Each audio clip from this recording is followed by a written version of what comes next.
Can you please explain the dry bones prophecy in Ezekiel 37? Okay, well, let's put it in context. Ezekiel, his whole book and his visions, Ezekiel was a prophet who was in Babylon. He actually was a priest, Mm-hmm.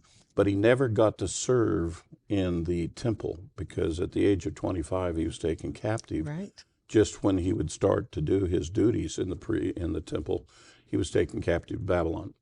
But God gave a series of visions to him. And in the early chapters of Ezekiel, God is showing him how he's going to be stepping away from Israel, how he's unhappy with what Israel has done. He's going to remove his presence from Jerusalem, from the temple. In fact, there's a big vision where you actually see the Shekinah glory of God leave, Yes. Jerusalem, leave the temple area, and so forth. Well, the end result is, as you're reading along and so forth, woe is Israel. I mean, we're undone. What in the world are we ever going to do? Right. Especially when he talks about being cast into the nations and scattered. So does that mean the end of Israel?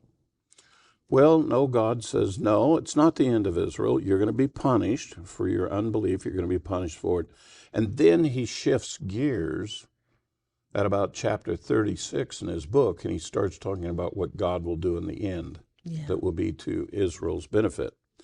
And one of the things that he describes is this particular vision, which we have in chapter 37, where Ezekiel looks out over this field, and there's all these bones, and the bones are the bones of Israel. Yes.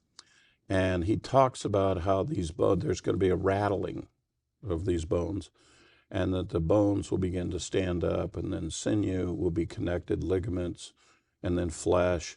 And then ultimately he talks about how the Spirit of God is going to come into again, and Israel comes alive. Yes. In the nations, whereas they had gone into the nations to die. Mm-hmm.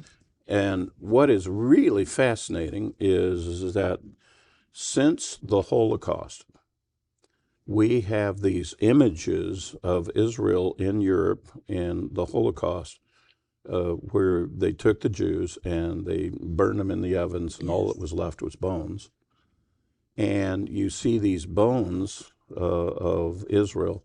And then, but at the end of World War II, all of a sudden, we now see the rebirth of the land of Israel. We see the Jewish people coming back to the land and becoming a nation again.